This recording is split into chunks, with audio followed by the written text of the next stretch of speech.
Hello everybody and welcome to Heavenly Sword.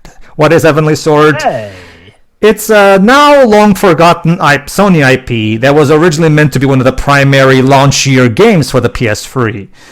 It was made by Ninja Theory, who is now well known for making DMC, yes, that DMC, and Hellblade: Senua's Sacrifice. And they're now making Hellblade 2. They're taking their sweet time with that, but I'm not here to rant about that shit. The point is, long before they got known for Hellblade in DMC, this was back when they were kind of newcomers, and Sony decided to take a chance with them and gave them a AAA budget to produce their own action IP. And the result we got was a Heavenly Sword. Sony put a lot of money into this game, so much so that we even have an animated series of 5 shorts that was released previous to the game, like before the game. So what we're going to do, everybody, we're going to first start with the animated series and then also do a bit of the game itself, because the animated series was released before the game, and it tells the backstory of the events of the game. And we'll also conclude this playthrough with the commentary of the movie that released in 2014. Yes, they made a CGI movie of this thing as well. 4 years later, sorry, not 4 years later. Oh, wow. 7 years later. I mean, you'd think they would release the movie shortly after to strike while the iron was hot, but seriously? 7 years later? I swear, almost every franchise that gets mixed up with Ninja Theory has some weird history in some way, shape, or form regarding of it. Like, it's not even something that directly involves Ninja Theory, it's just that it seems that as soon as Ninja Theory get involved with a franchise, you can be sure things are going to get wild in one way, shape, or form. And that apparently was no exception with this franchise. Wow, this planned franchise. Alright, before we start, just some technical info to get out of the way. I'm playing the game on our PCS3, the PS3 emulator, because it's the only way you can play the game with a frame rate of 60 FPS, because on the original hardware, the game is capped at 30. And that's when generously when the frame rate actually works. I can attest that it chugs a lot, and it's kind of an eyesore. I can tell you that when you... With an emulation, you're getting the better treatment. Yeah, that's the thing too. Even with a much more powerful PC running the game, there's still some chugging here and there. That's because, remember, even if you're running this with a frame rate uncapped, like there's only so much the emulator can do when the coding of the game itself is poor. So, rated T for teen. T for teen. But, which is interesting because the game itself is rated M. So, Can I just say that, okay, one thing I don't get, so Sony poured a lot of money into a game that was being developed by Ninja Theory, who, may I remind you, at the time, this was only their second game. Their first game was Kung Fu Chaos for the Xbox in 2003. That's a gap of 4 years, and suddenly they were entrusted with this giant That's IP. because, well, Joe, but they needed some kind of a killer app for this thing. Santa Monica was not yet ready to make a new God of War, so they needed something akin to that. Yeah, that's the thing too. I've always argued that they should have just made Ascension a launch year for the a launch game for the PS4. To be honest with you. Ascension came out quickly. No, I know, but it's the same basic thing. Because remember, they didn't like for PS4 they didn't have they had Ascension as a PS3 exclusive, even though it came out on the year of the PS4 launch. Got mixed up on that. That, like in my opinion, that should have been a launch game for the PS4 instead of a PS3 game. But anyway, honestly, when it comes to the PS3, we can pretty much summarize it as, for the first half, Sony were kind of making all the wrong decisions. Yeah, basically. Thankfully, they got better in the last. So here's the basic. So basically, just like in Disney's Sword in the Stone, well, kind of. Suddenly, basically, the world was in turmoil. Fortunately, this warrior of light came from the heavens with the Heavenly Sword. Well, it's actually called the Heavenly Sword, and he came in to defeat all the bad people who were taking over the world and shit. You know what this reminds me of? The setting is very similar to Conan the Barbarian, basically. You know what this reminds me of? It reminds me of the animated shorts of Zack Snyder's Sucker Punch. The animation style is very similar. You can tell it was made. I did mention that they had potential to actually expand into one of those. Oh yeah, Tio, I saw that movie today. It was lengthy. Thousands would die for it. So yeah, the basic gist of it is that after the warrior departed, one man picked up the sword because he left the sword behind. Only in legend, but his swords hold on mankind. Standing on top of skulls cliche. Part 2, Guardians of the Sword. Of the sword. All right. Salvation, survival, and peace just weren't enough. No. Men tore each other's flesh apart to wield the sword's heavenly power. They murdered. Of course. So basically, people didn't learn jack shit from this. Yep. Yeah. The cool thing about the Hey, sword that's that it Kratos' showcased, move. as it will showcase also in gameplay, is that the sword can be, can change shape depending on the style that you want to prefer. You want to go properly to hand, or you want to have a smaller sword attached to a chain. It can do that. Agonizing and inevitable. This sword, once a blessing upon mankind, had become a curse. Of course.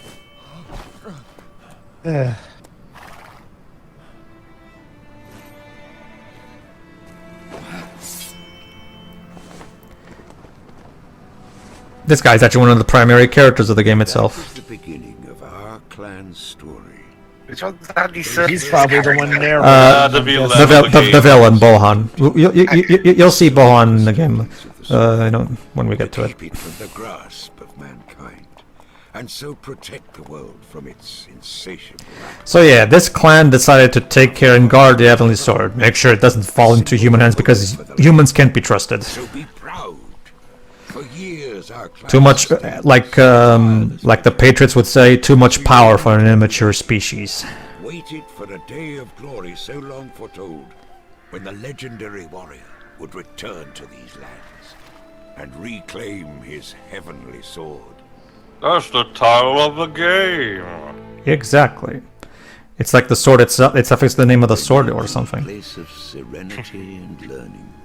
Two boys, two paths in life ahead. One was to become the cruelest of kings. The other, a champion of peace. And how many would perish when those two paths crossed? Yeah, the thing about our main villain is that he has a thing for ravens, crows, call them whatever you want. Yeah, that's the villain Bohan. It's the Andy Serkis character. Surprisingly, they didn't get him back for the movie later. They got the actress who plays the main character back, but they didn't get any Serkis back. Guess he was too busy for something else. Instead they had Alfred Molina, aka Dr. Octopus. He did collaborated with Ninja Theory for their next game as the protagonist in Enslaved Odyssey to the West. He didn't possess. Yeah, get out. Yeah. Humiliated, Absolute disgrace. scarred with defeat, his black heart brooded. He dreamed of a glorious future. But those secret hopes were swiped away with violence and contempt. Bitch slap. He vowed revenge. And this much he knew. His time would come. I tell you this. He was as malevolent and vicious then as he is now. I'm going to totally trust this guy who I just bitch slapped and took the. I mean, there's no possible way that he would do something to the. Oh yeah, right. Oh, Yeah, you were kind of an idiot. what a That- gullible idiot of a king. Wasn't enough to appease his appetite and rage. He died as he lived. To become a god. Yeah, basically. And for that, he needed the heavenly Aha! Wait, sword. I forgot. I have no subjects to rule over. Damn it! It's like one of the character endings of Mortal Kombat 4.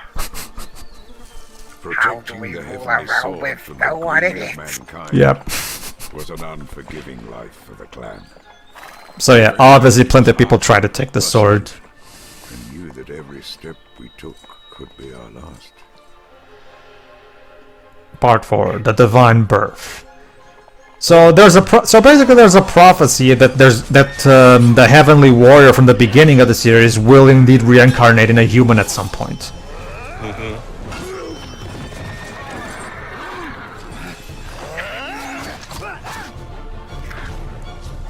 Yes, I fought. And I killed. Just as my father did. And his father, too. You don't have to. Knew We're that not the day judging would you, come when dude. our struggles could finally end. It was written that the Don't you heavenly see, I warrior feel was absolutely destined to ashamed of this. In the year of the Firehorse, on the 5th day, he would reclaim his sword and lead mankind to salvation. Every generation they'd come. Black-hearted warlords proclaiming themselves sent from heaven. And every generation our clan destroyed them. But few of us survived this age-long struggle, desperate to keep the sword safe until the day of the prophecy. Then at last, the time had come. The heavenly warrior would return in a divine birth. A boy savior to grow and lead us into an age of peaceful glory. I was there that night. I felt such emotion. So many I loved had sacrificed themselves for this one moment.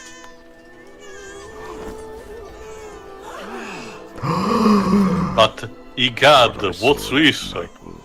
So yes, something about the reborn guardian from the beginning it doesn't please people. Let's see what it is. The prophecy upon which we have built our whole lives shaped our destiny. When all this comes to nothing.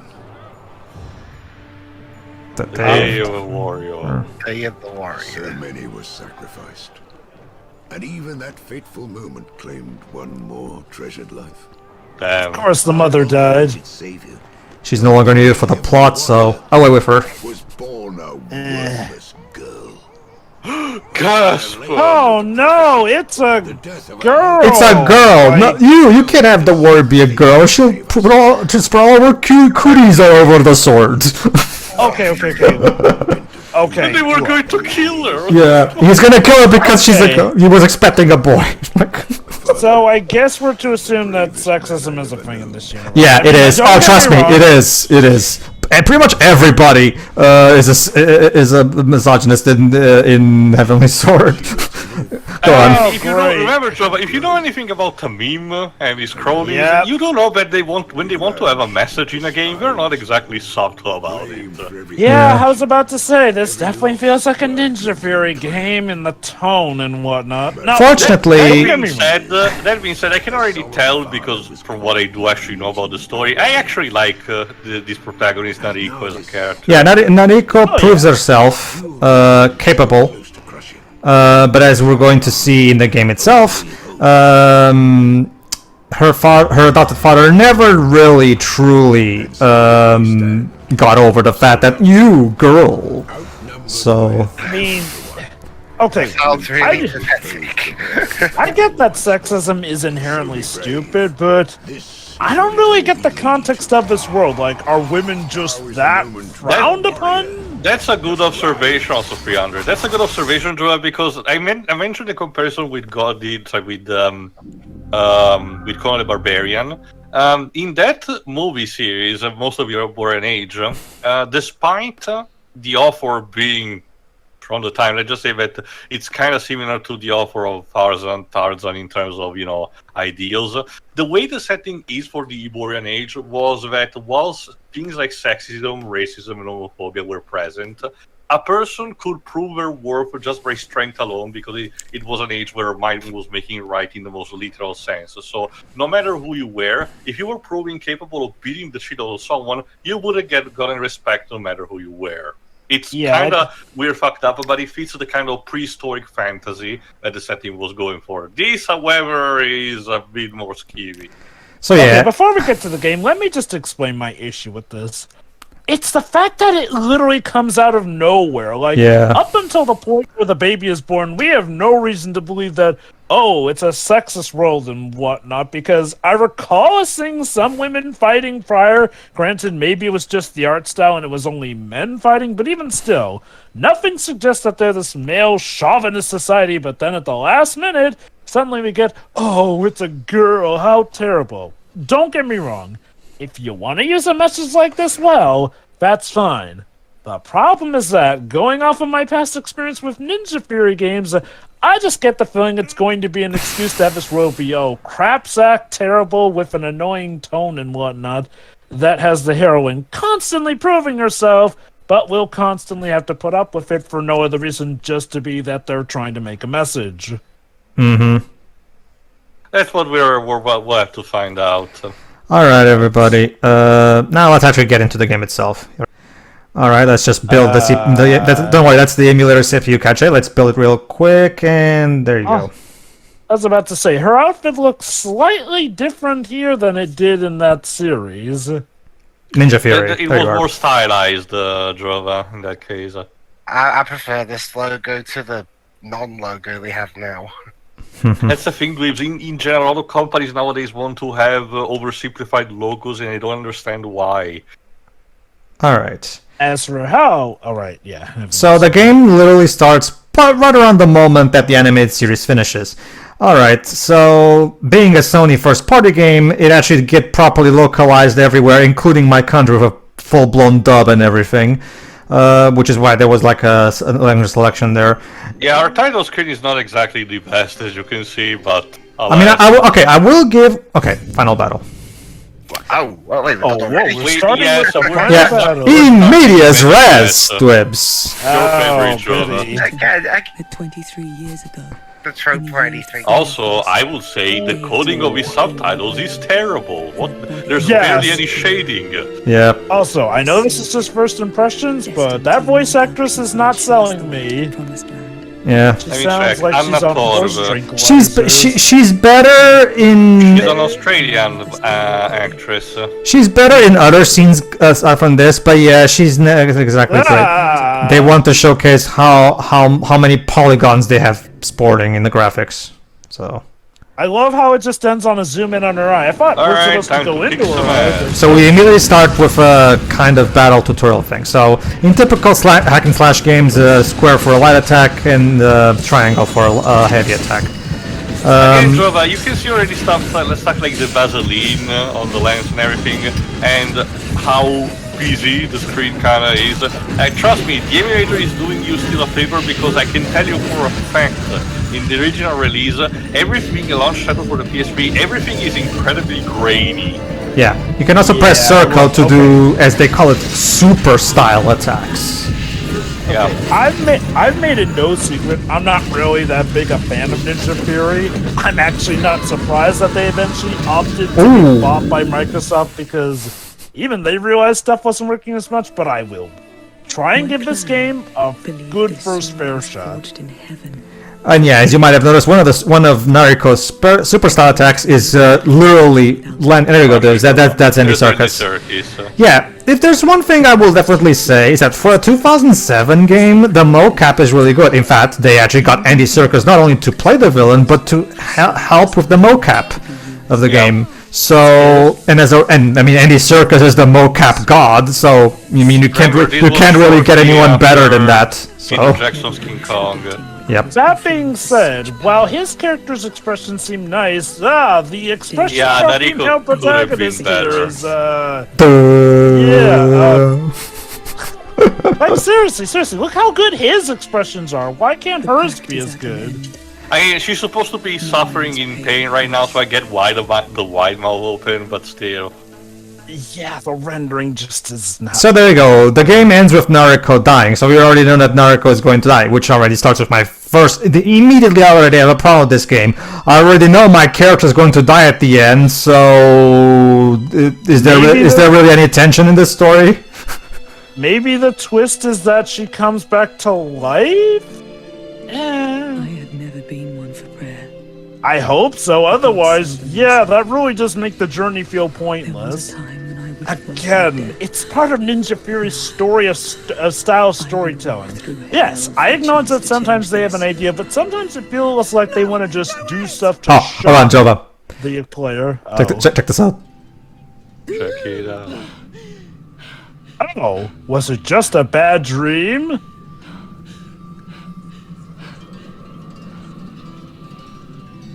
Oh god, her hair is clipping through her. Yeah, the physics on her hair is a bit all over the place. You think her hair was Medusa's or something with how much it's Hold on. moving? Yeah, Taking me now.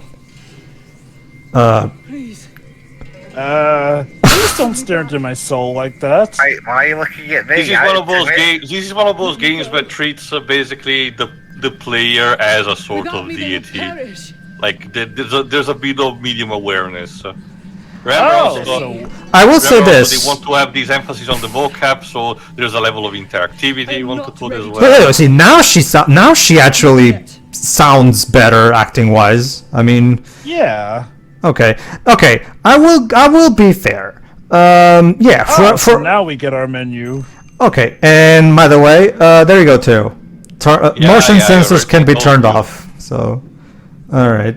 So yeah, So we don't have to deal with the this six-axis. This game is very infamous for having terrible 6-axis use, but fortunately we can turn it off. Okay, I'm curious. How bad? Like, I mean... You will see. I mentioned this during the E3 2006 conference. At some point, in terms of interactivity, Nariko will use some kind of projectile where you're supposed to pilot manually while it's going, kind of like a homing missile kind of technique. Oh no. Normally, you're supposed to use the 6-axis to pilot those things, and it's very terrible. And trust me, for some scenes, it's mandated that you're supposed to pilot the projectile. Yeah. But again, So, okay, I will give this game one credit. I do find it an interesting bout that we're apparently the deity she's talking to, and that was all one big lead into what I assume is the actual main menu. yeah, the Heavenly Sword. Like, basically, Jova, we are the Heavenly Sword. Like, and she's asking the sword because the idea, Jova, is that the more she uses the sword, the closer she gets to death. And she's like, no, not yet. I'm not ready to die just yet. Just let me go back one more time, and blah blah blah blah. I'm guessing I was right that. Okay, so I'm guessing I was right that despite the fact that she dies, she's gonna come back in the end in a climatic bout. It's more of a case of we'll have to see, but the important part is how we got there. Yeah. For the time being. Okay. I will give it this. Go on. Okay, I'll try and look at this through the lens of a player in 2007. I could imagine this looking... I'm gonna say really good, maybe not stellar, but I could imagine this looking pretty good for the Oh time. no! I mean, look at that obviously face, with for example. hindsight, it's not the best. Again, you can tell why they have that close-up of her face in the menu because, yeah, for a 2007 game, that is very visually impressive. I will say, yes. Obviously, by today's standards, it's nothing special. But remember, this was back when HD consoles were brand fucking new. You know, compare this to the PS2 because remember, the PS2 is massively inferior compared to the PS3. Compared in terms of, yes, Jova. I just noticed there was another female warrior in that bout. So female warriors are a thing in this world. So why is that village so sad about? That's the thing, Jova. That's the thing, Jova. Kai gets treated like crap as well. She's the outcast, basically. Yeah. Okay. At least they're consistent with that, I guess. Also, for the sake of fairness, with the beginning sequence, the first God of War starts with Kratos committing suicide. Yeah. So I'll be fair. Maybe the idea is that, you know, she comes back to life afterwards. Also, I mean notice that. my Hold on. Keep watch. As you command, Father. Okay. So there you go. This is the old man from the animated series that nearly killed Nariko. His name is Shen. So yeah, we're starting immediately in the middle of a war because people want the bloody Heavenly Sword, and they're willing to do everything to get it. Can I just say the tone was a bit weird though, seeing as how while they were running to the walls, it looked like the other warrior's name is Akio, was it? Which one? What you Other mean? character, you mean? You mean Shen? Yeah. I don't know. I mean, okay, we're playing as Shen right now. I'm talking about the other. We're playing as Nariko. No, the main character is called Nariko. Nariko. I was talking about the other woman warrior that. Oh, said Kai. was also Kai. crap. Her name is Kai. Kai. Like some reason it the looked like Beyblade she character. For some reason, it looked like she was playing around in the snow while they were supposedly trying to escape. Like, was that supposed to be a weird bout of humor or something? I don't get Also, it. our typical Ninja Theory being very streamlined in terms of controls. So basically, if you want to block, you don't have a dedicated button. You just need to do nothing. Yeah, basically the way it works is Nariko will always automatically block attacks if she's not doing anything. So if you want to block, just stop attacking. I'm sure there was a block button in DMC. Yeah, well, and that's the thing with a dedicated block button, or at least an equivalent, like say a dodge move, for example. And yeah, is taking usually a staple for action slashes like these. taking a cue from God of War, use the right stick to evade. Yeah, Tia does raise a good point. One of the recurring issues with Ninja Fury's gameplay style is that they try to make things way too streamlined. Like, okay, At I the get very the least, the problem with- vanilla. I know that the special edition actually fixed a lot of these things, but the vanilla release of DMC had a lot of problems similar to that, like streamlining a lot of similar weapons, weapons that are similar And yeah, to the original counterpart and stuff like that. And yeah, get used to that. There's a lot of super gory moves, takedowns of her either breaking someone's spine, stepping on their balls, And similar to God of War, where Kratos can rip off the enemies in different ways. I will say this, the best way to describe Ninja Fury's overall gameplay style, at least in the games I've experienced, are baby's first hack and slash, essentially. This isn't always a bad thing, per se. The problem is that with how streamlined it is, well, they feel extremely vanilla to the point where by the half point, you pretty much have played all there is to the game. Maybe a bit of flavor added in here and there, but they really lose their interest over time. Yeah, I'm looking at the cast list for this game, and I think we've run into his character yet, so I won't talk about the character, but I recognise the actor. go on. He's Steven Burkov, who's known in some circles for being either a Bond villain in Octopussy, the most overly over-the-top portrayal of Hitler I've ever seen in a Did you notice? Did you notice that guy? They just flew around. He just flew into the sky. Goodness. and he was also in a Doctor Who episode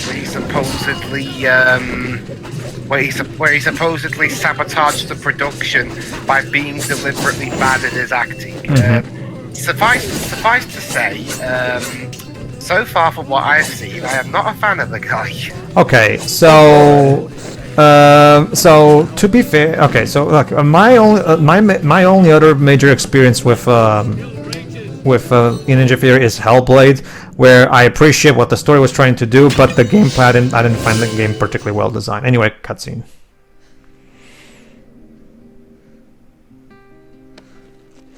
Boo. Shen. He has always been my tutor first, and my father second.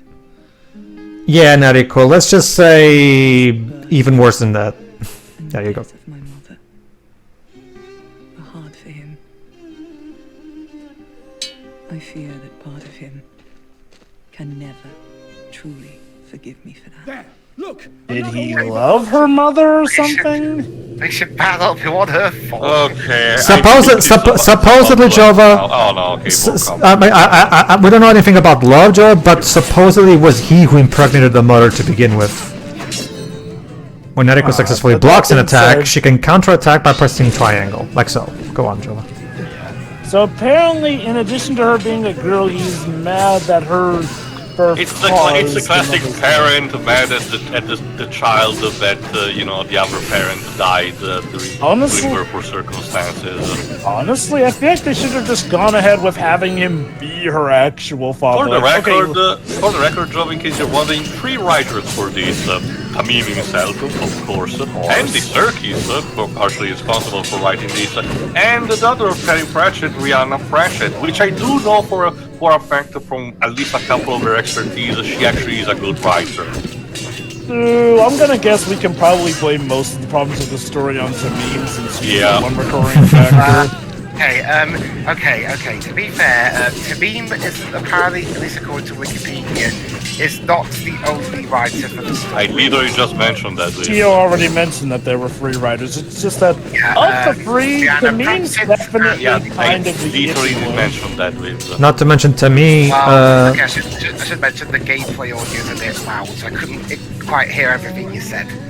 is also the director, so we can assume he's the one in creative control. Actually, the actors were two, both him and another person called Nina Christensen, but I don't know how much the contribution of... One thing that I don't particularly care for is the camera. The camera you control with the L2 and R2 buttons, which again, that wouldn't necessarily be a problem because the camera in Kingdom Hearts 1 is also controlled with the shoulder buttons before the HD remix is mapped it to the right analog stick. But back on the PS2, we would use the shoulder buttons, and it worked fine. Not ideal, but fine. The problem with I'll wait till the next cutscene is over before I explain my problem with the camera. Well, that happened. And now we cut to night. So, Shen, wanna get a burrito? You know why this is happening, don't you? Now is not the time. We cannot afford to fight amongst ourselves. Let him speak. You know as well as I do. We all know who brought this curse down upon us. I am no curse. Enough! This war is of one person's making, that much is true. But that person is not Nariko.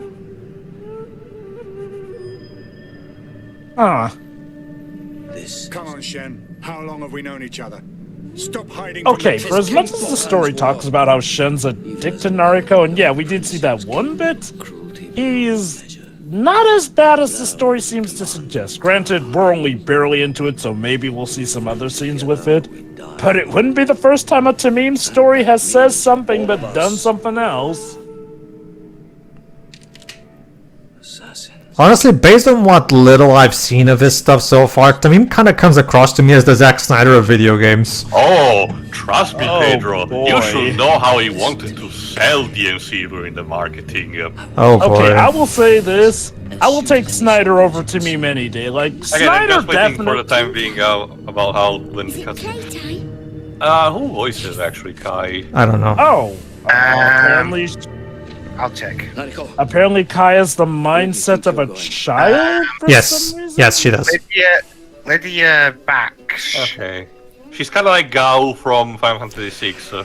Alright, so go on. So is she just that young, or does she have a bit of trouble in the head? The game, probably both, but I don't know. Oh god, I'm already starting remembering. Okay, this. so first off, let me just explain something, because this section goes on for a while, so allow me.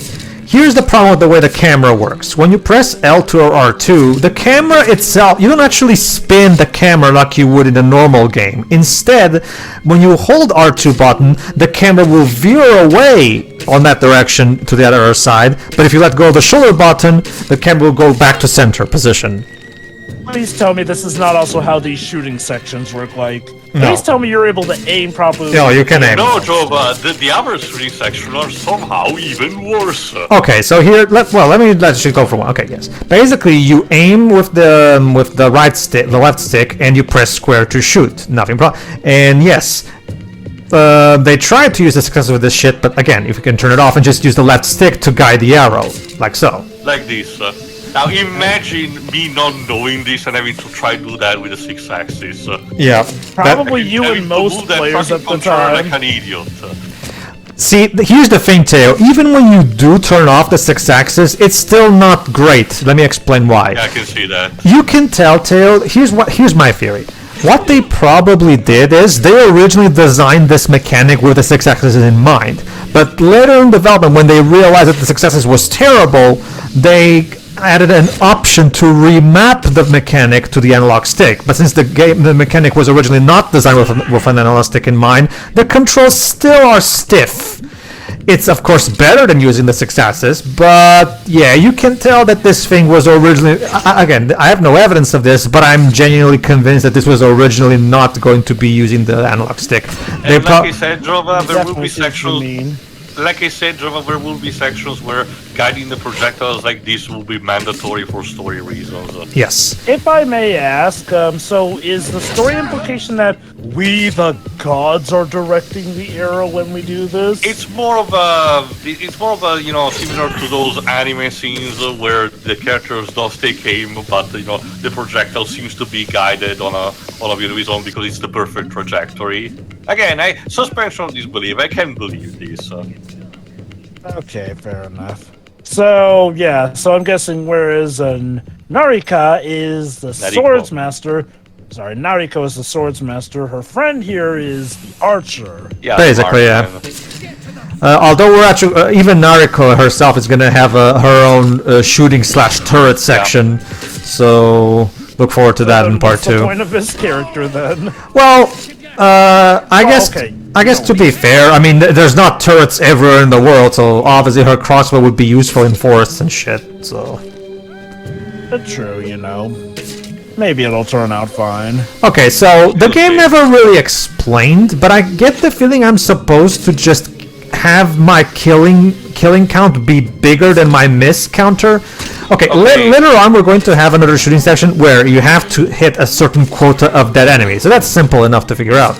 But in here, okay, maybe I missed something, but I don't think the game explained what the goal is here. I forgot, but if I recall correctly, no, there's just that many enemies. Like the game spawns like a shit ton of enemies, and you're supposed to go on and on and on. For the record, this is a blind playthrough, and I managed to get through this thing first time, so I guess I did it right, whatever it was. And again, it has been actually generally a long time since I actually played this. There you go. Oh, well, never mind. It has to be fight by now. Yeah, you're right. Never mind. I forgot about this. Taylor's right. Yeah, basically, the more enemies you kill as Kai, the less enemies you have to take down as Narika, which is fair. That's a good way of merging the two mechanics together. Bashing buttons will help you recover more quickly. Bash buttons repeatedly to do that now. So there you go, everybody. The game literally recommends you just button mash your way through it. Meanwhile, the creators that's of a Ninja Fury game. The creators of Ninja Gaidens are looking at this and feeling incredible cringe inside. Look, okay, to be fair, Like Ninja Gaiden. yeah, to be fair, not every game needs to be a Platinum Games game or a Ninja Gaiden game. I'm okay with a game look at the combat in Sonic Frontiers. The combat in Sonic Frontiers is very button mashy, but it's still fun, so I'm okay with that. I mean, it's kind of like Kingdom Hearts 2. Does the game literally give you a hint and actively suggest you to do that? I'm sorry. No, it doesn't. No. See, the difference between something like this and Sonic Frontiers, this is literally just mashing one button. Sonic Frontiers, you actually have to you actually can look into different button combinations Yeah, you can. that actually allow you to do different moves, which can help on different enemies here. Like, again, the main problem I have with Ninja Fury's games isn't that they're more simple. Like, there's nothing wrong with having something of a more simple hack and slash. A problem is that they go, like, way too simple. Like, what's the most recent Ninja Fury game you played? That would be... Hellblade? It was either Hellblade or some other game. Or maybe did you play, dare I say it, Bleeding Edge? Oh god, Bleeding Edge. That's not even a hack and slash. Yeah, no. Yeah, that game is just like, it feels so out of place with their other games. Like, it doesn't even feel like a game that was made by them. Like, I see Kai has a cat motif going for yeah, her the with bandana is cap. shaped like she has some sort of cat. see, the thing, you know what the thing about Bleeding Edge? If I didn't know beforehand that game was something that they've been working on for 4 years before it came out, I would just assume it was something that Microsoft told them to make rather than, because it feels so out of realm for them. And yes, all of the cutscenes are pre-rendered movies. Which is why they look worse than the in-game stuff. Because remember, like, you can upscale in-game stuff, but you can't upscale pre-rendered movies. So, Jova, about that thing you said about Shen maybe not being as bad. About that. Why now? I tried to call out to him. Wait, hold on, or is this all just a dream? The sword strikes down.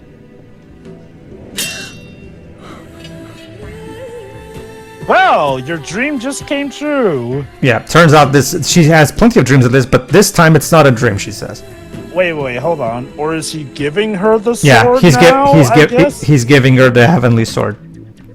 Okay, so about doing that. well, okay. So I don't know if that scene was. The sword is now mined So let me get this straight. He was gonna kill her, but she dodged out of the way, so here, have a sword. Could you imagine if, imagine if, like, I wanted to give Pedro a, my prized fork collection, but I held it as if I wanted to stab his eye with the fork. I'll give you one 4 better, days ago. I'll give you one better. The Daredevil 2003 movie where Bullseye sells his crab by almost impaling Kingpin with a pencil. Like, I love. Okay, mean- okay. I will. You know what? Like Shira would probably say, when you have hair that magnificent, yeah, you probably wanted to just blow in the wind all the time. That's probably why they made their hair that way. Okay, here's my problem with how that scene went. That feels like they just had that scene to have Shen come off as a dick. Like, I mean, look, if you wanted to have him be a monster, actually have him commit to trying to kill her. Otherwise, him just half-heartedly planting the sword in the ground like that makes it seem like he was just clumsy about how he gave the sword to her. Like, he doesn't even protest it, it's just, oh, I missed. Here's the It's sword. not even one Like, of those secret test of characters where like I'm training your skills or something like that. It doesn't really work. And keep in mind, if you started with the animated series, this is supposed to be like the magical MacGuffin sword, like the magnificent sword, yet the scene where our protagonist gets it is incredibly lackluster. That's like literally if Sora got the Keyblade by just Mickey going, oh, here you go, kid. And he just gives it to him, leaves, doesn't elaborate. Yeah, this is why I really get a lot of Zack Snyder vibes from this, because this game is constantly acting so self-important and cool, like, and it's purely operating on the rule of cool above all else, but it doesn't really do anything to actually go beyond that shallow approach. The issue is that it wants to act all badass and stuff Yeah. without having any of the foundations to work off of that. And granted, we're just in the start. Maybe it'll get better, but not a good first impression. Mm-hmm. All right. It's a shame because the animated series itself started off interesting. I mean, again, until we suddenly go into the whiplash of, ew, girl, boy. Yeah. See you for the next part, everybody.